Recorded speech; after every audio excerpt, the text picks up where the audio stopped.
आज मैं आपके सामने जस्ट डायल कंपनी के बारे में बात करूंगा और कंपनी का रीज़न और रैशनल क्या है 600 के लेवल से 800 प्लस के लेवल पे आने का। तो ध्यान से इस वीडियो को समझना,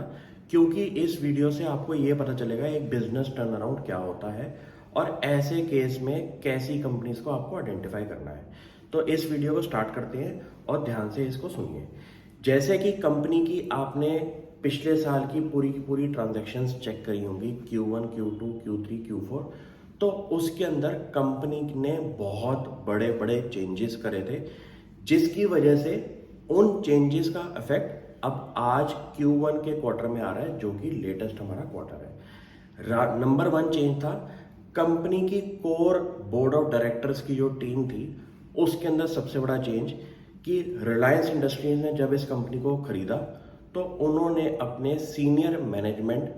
के 4 की प्रोफेशनल्स को इस कंपनी की बोर्ड की सीट में डाला। उनका अगर एवरेज एक्सपीरियंस मैं चेक करूं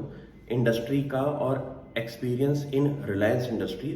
तो वो मोर देन 15 ईयर्स का आ रहा था और वो कोर कंपनी के रिलायंस ग्रुप के एम्प्लॉयज थे। ऐसे लोग अगर एक कंपनी के अंदर घुसे जो कि एक स्ट्रगल कर रही थी अपने रेवेन्यू ड्राइवर्स और शेयर होल्डर रिटर्न के अंदर, तो ये एक की क्राइटेरिया होता है कि जब बिग मैनेजमेंट चेंज एक कंपनी में घुसे और उसके आफ्टर इफेक्ट्स थोड़े टाइम के बाद आपको दिखना शुरू हो जाए, तो इतना पता चल जाए कि एक बात तो पक्की है कि बिजनेस का स्टेबलाइजेशन शुरू हो चुकी है और अब बिजनेस टर्न अराउंड होने की गुंजाइश बन सकती है। अब इस केस में क्या हुआ है कि Q1 के अंदर कंपनी के ऑपरेटिंग एबिटा मार्जिन जो है वो 15% के आसपास के आ चुके हैं, जो कि लास्ट ईयर अराउंड 4-5% का था। कंपनी का जो बिगेस्ट एक्सपेंस है एक्सपेंसेस के अंदर, वो है एम्प्लॉय कॉस्ट, जो कि अराउंड 74% है हमारी total percentage of the revenue. इतना पता चल गया है कि टेक्नोलॉजी कंपनी अगर आपको ऑपरेट करनी है तो उसका सबसे बड़ा कॉस्ट ये होता है कि एम्प्लॉय कॉस्ट क्या है। इस केस में अगर कंपनी एक लेवल पे स्केल करने के बाद अपनी percentage of contribution from employ cost अगर थोड़ी सी कम कर दे, तो मुझे लगता है कि ये स्टॉक आपका और अच्छी तरह से ग्रो हो सकता है। अब ये बात पक्की है कि कंपनी के यूनिक विजिटर्स जो हैं एक क्वार्टर के अंदर 170 मिलियन के जो हैं, वो कंपनी का सबसे बड़ा कह सकते हैं यूनिक प्ले है इस मार्केट के अंदर, क्योंकि ये एक ऐसे विजिटर्स हैं, यूनिक विजिटर्स, जो कि इस वेब आपकी एप्लीकेशन को यूज कर रहे हैं और कोई ना कोई वजह से इस ऐप में आए हैं। और कंपनी की आप वैल्यू ऑफरिंग अगर चेक करेंगे तो आप ये कह सकते हैं कि जस्ट डायल एक बेसिकली सुपर ऐप है, जहां पे डिफरेंट डिफरेंट वर्टिकल्स जो है वो बहुत ज़्यादा हैं, जिसकी वजह से हर यूनिक विजिटर के लिए एक बेनिफिट ज़रूर दिखाई देता है। जैसे कि अगर आपको कोई फूड रेस्टोरेंट के बारे में जानना है तो जस्ट डायल पे लोग जाएंगे, उसके रिव्यूज़ चेक करेंगे और वहाँ से आपको कुछ कूपन्स भी मिल सकते हैं अपने ऑर्डरिंग के लिए।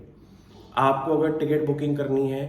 तब आप जस्ट डायल पे जा सकते हैं और ये चेक कर सकते हैं कि कैसे डिफरेंट वेबसाइट्स के अंदर आपको डिफरेंट रेट्स मिल रहे हैं। तो एक kind of market place model जो इस कंपनी का है,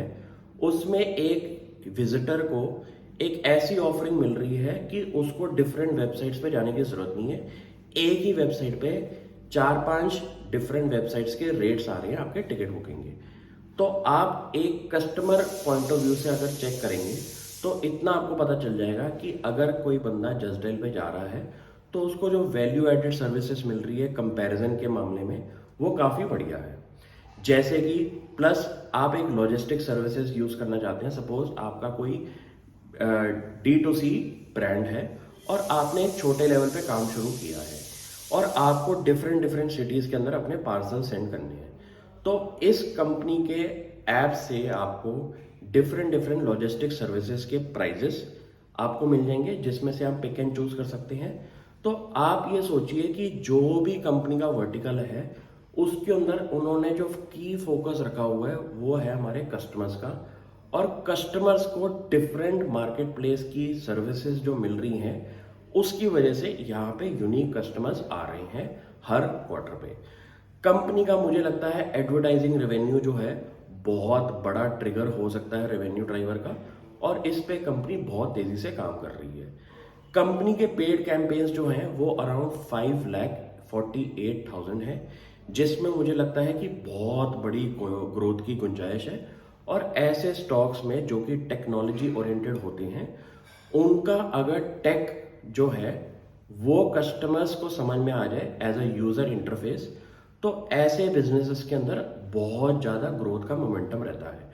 क्योंकि ऐसे बिजनेसेस होते हैं जहां पे आपके फिक्स्ड एक्सपेंसेस जो हैं वो इतनी तेजी से नहीं बढ़ने जितने आपके रेवेन्यू बढ़ने हैं, और यहाँ पे ऑपरेटिंग लिवरेज का बहुत ज़्यादा फायदा हो सकता है इस कंपनी को। और मुझे लगता है कि जैसे जैसे कंपनी बिजनेस टर्न अराउंड की तरफ जा रही है और भी गुंजाइश बनेगी। कंपनी का जो पैट मार्जिन है वो अराउंड 33% का इस क्वार्टर का आया है, और टिपिकल मार्जिन अगर इस कंपनी ने ये मेंटेन करके रख दिया तो मुझे लगता है कि ये वर्ल्ड की दिग्गज जो कि टेक्नोलॉजी ओरिएंटेड कंपनीज हैं उसके मल्टीपल पे कंपनी खड़ी हो सकती है आने वाले फ्यूचर में। तो ज़रूरी नहीं है कि आपका स्टॉक आज नहीं चल रहा और फ्यूचर में ना चले। आपको अपने स्टॉक के ऊपर पूरे के पूरे की फैक्टर्स पे ध्यान देना है कि कंपनी की मैनेजमेंट चेंज हुई है, उनकी प्रोफाइल को आप ढंग से पढ़ें। प्रोफाइल पढ़ने से आपको इतना पता चल जाएगा कि अगर इतने बड़े बड़े की मैनेजमेंट के बंदे इस कंपनी के अंदर एंट्री ले रहे हैं, बोर्ड की सीट ले रहे हैं, तो उनका जो टाइम और वैल्यू इस कंपनी को मिलेगा बेनिफिट के तौर पे वो कितना ज़्यादा होगा। तो मैंने जब ये स्टॉक को शुरू किया था स्टडी करना, तब कंपनी का शेयर प्राइस 500 और 600 के लेवल पे स्ट्रगल कर रहा था, क्योंकि कंपनी को एक विजन नहीं दिख रही थी ग्रो होने की। और कंपनी की जब विजन अब इस टाइम सही बैठ रही है, वहां पे मुझे एक कंपनी का ग्रोथ ड्राइवर अब दिखाई दे रहा है। तो कभी कभी आपका स्टॉक ऐसा हो सकता है कि सही चेकलिस्ट बनाने के बावजूद भी आपका स्टॉक ना चले, लेकिन इस केस में आपको अपनी पेशेंट इन्वेस्टिंग रखनी है, क्योंकि अगर आपके वैल्यू पॉइंट्स जो आपके क्राइटेरिया के हैं वो सही हैं और उस पर कंपनी धीरे धीरे काम करते हुए दिखाई दे रही है, तो इसमें कहीं ना कहीं एक टाइम के बाद री रेटिंग जरूर बनेगी, और ऐसे केस में आउट परफॉर्मेंस आपकी इंडेक्स के लेवल पे जरूर होती है। लेकिन इस केसेस के अंदर आपको सब्र करनी है और पेशेंटली स्टॉक को ग्रो होते हुए देखना है। तो कभी कभी ऐसे स्टॉक्स के अंदर कुछ टाइम पीरियड तक आपको बिल्कुल ग्रोथ नहीं दिखाई देगी शेयर होल्डर्स के लिए, लेकिन जब वो शुरू होगी ग्रोथ तो आप हैरान हो जाएंगे कि आपकी ग्रोथ का मल्टीपल जो है मार्केट के कंपैरिजन में कितना ज़्यादा है। तो ऐसे स्टॉक्स को वेल स्टडी करें, अपने की ड्राइवर्स नोट्स में बनाएं, और नोट्स ही आगे जाके अगली डिफाइंड कंपनीज आपको आइडेंटिफाई करके देगा। Thank you.